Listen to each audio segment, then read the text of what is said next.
சங்கீதம் 9ஆம் அதிகாரம்.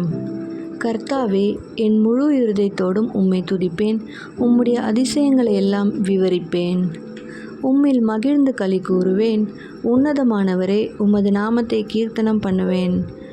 என் சத்துருக்கள் பின்னாக திரும்பும்போது உமது சமூகத்தில் அவர்கள் இடருண்டு அழிந்து போவார்கள்.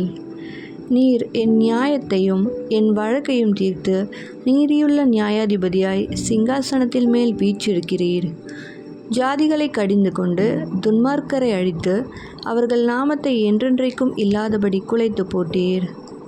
சத்துருக்கள் என்றென்றைக்கும் பாழாக்கப்பட்டார்கள். அவர்கள் பட்டணங்களை நிர்மூலமாக்கினீர். அவர்கள் பேரும் அவர்களோடே கூட ஒழிந்து போயிற்று. கர்த்தரோ என்றென்றைக்கும் இருப்பார். தம்முடைய சிங்காசனத்தை நியாயத்தீர்ப்புக்கு ஆயத்தம் பண்ணினார். அவர் பூச்சக்கரத்தை நீதியாய் நியாயம் தீர்த்து சகல ஜனங்களுக்கும் செம்மையாய் நீதி செய்வார். சிறுமைப்பட்டவனுக்கு கர்த்தர் அடைக்கலமானவர். நெருக்கப்படுகிற காலங்களில் அவரே தஞ்சமானவர். கர்த்தாவே, உம்மை தேடுகிறவர்களை நீர் கைவிடுகிறதில்லை.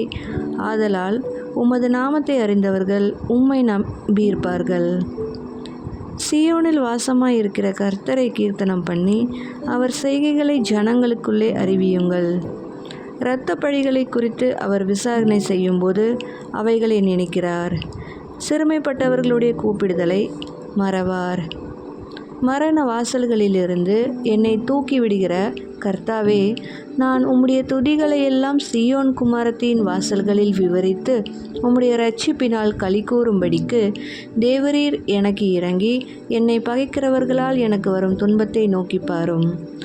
ஜாதிகள் தாங்கள் வெட்டின குழியில் தாங்களே விழுந்தார்கள். அவர்கள் மறைவாய் வைத்த வலையில் அவர்களுடைய காலே அகப்பட்டு கொண்டது. கர்த்தர் தாம் செய்த நியாயத்தினால் அறியப்படுகிறார். துன்மார்க்கன் தன் கைகளின் செய்கையிலே சிக்கிக்கொண்டான். துன்மார்க்கரும் தேவனை மறைக்கிற எல்லா ஜாதிகளும் நரகத்திலே தள்ளப்படுவார்கள். எளியவன் என்றைக்கும் மறக்கப்படுவதில்லை. சிறுமைப்பட்டவர்களுடைய நம்பிக்கை ஒருபோதும் கெட்டு போவதில்லை. எழுந்தருளும் கர்த்தாவே, மனுஷன் பலன் கொள்ளாதபடி செய்யும்.